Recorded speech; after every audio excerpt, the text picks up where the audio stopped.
Welcome to another Sacramento Airsoft Club video. In this video here I am testing out a new camera system. It's the HitCam, which is a division or company of RunCam. And this is a zoom camera for airsoft that is also a scope. And so you can look through it like a scope. It's a digital scope though, not an optic where it's glass and you can see through it like a tube. This one is you're looking at a digital screen through a magnifying glass or eyepiece. And so the resolution of course is going to be a little bit lower, but for what this is, it's actually very good quality. It's usable in low light and daylight situations. There's not that much of a latency issue. It's pretty decent where it's usable during gameplay.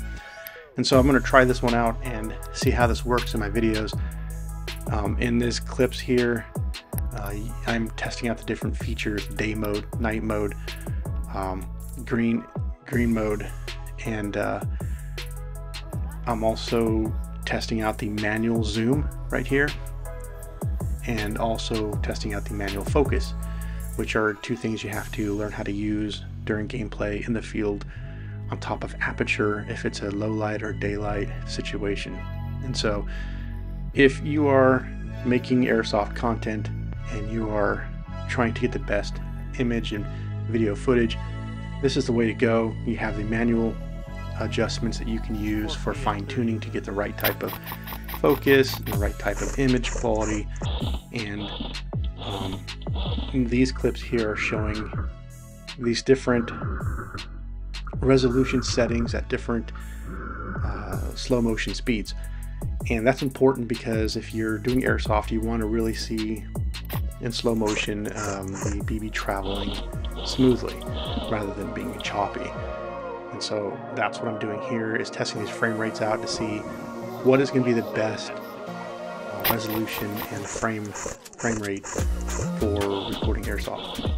So take a look at this, these videos, these clips. Let me know what you think, and I'll just chime in every once in a while here to tell you what's going on.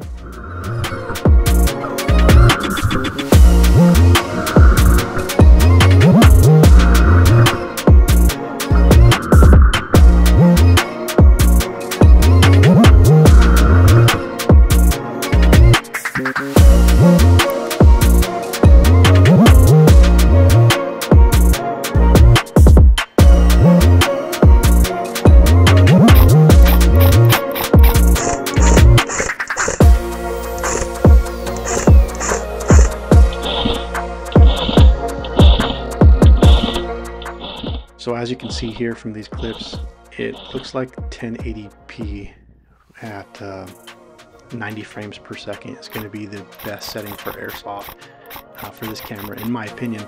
I don't see any major resolution issues here at 1080p versus the 4K setting, and so I think that the benefits of these 90 frames per second is going to be the way to go for the airsoft videos.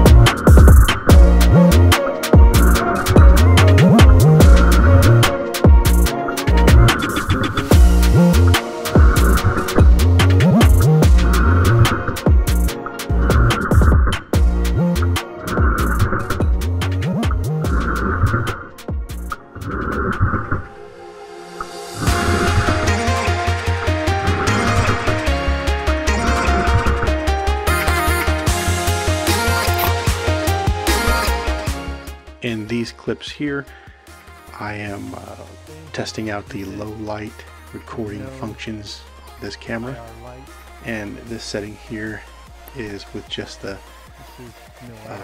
no IR flashlight going through the different modes. As you can see, you can't see anything. The image is extremely dark, so it's pitch black outside. This is with the IR light on. You start seeing an image, and this is the night mode. This is switching to day mode. This is the negative mode. And as you can tell, a lot of these functions are washed out.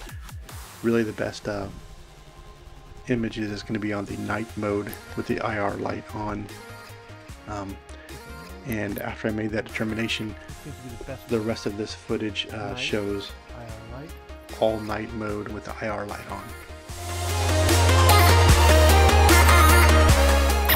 In this clip here, I started out with the white BBs. These are just plain white bio BBs, and as you can tell, you can't see much of the BB at nighttime. It's very blurred.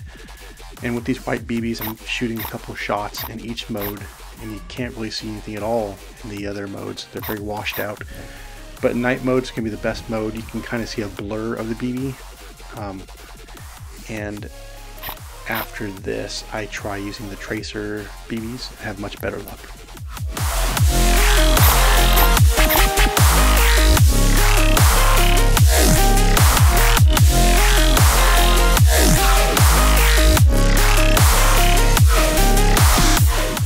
In these clips here, I'm working with the different resolution and frame rates using the bio white BBs to see if there's any improvement between the resolution and the frame rates with this type of BB and the low light setting with the IR light on.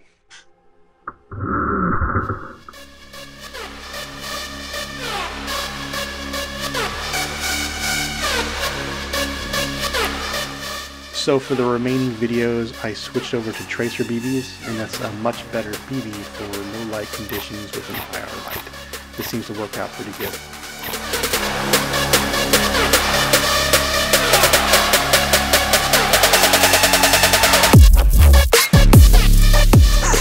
So at 50% speed, the tracer BBs are looking pretty good.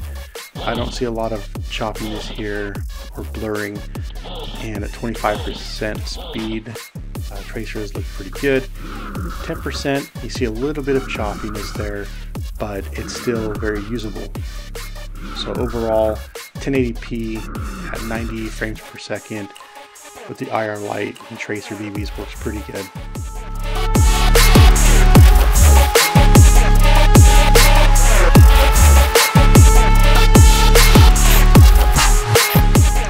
So we're starting to see some blurring and tracer lines at slow motion at 4K at 30 frames per second. And I think this is just because it's a slower frame rate, because the image quality is a little bit better. You can tell there's less graininess and the gray is a little bit lighter, and the image quality overall is better at 4K at nighttime with the IR light. But the trade-off is going to be with slow motion speeds, it's going to have that tracer effect. It's going to be a little bit choppier.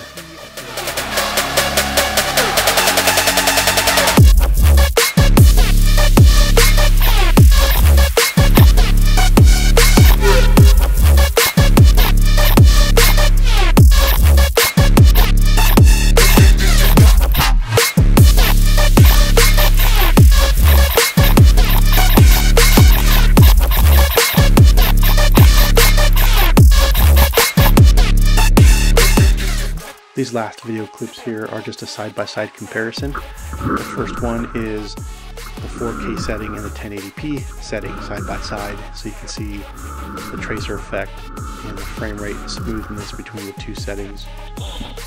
These clips here is a side-by-side comparison between the RunCam 2 4K and the HitCam in low light conditions.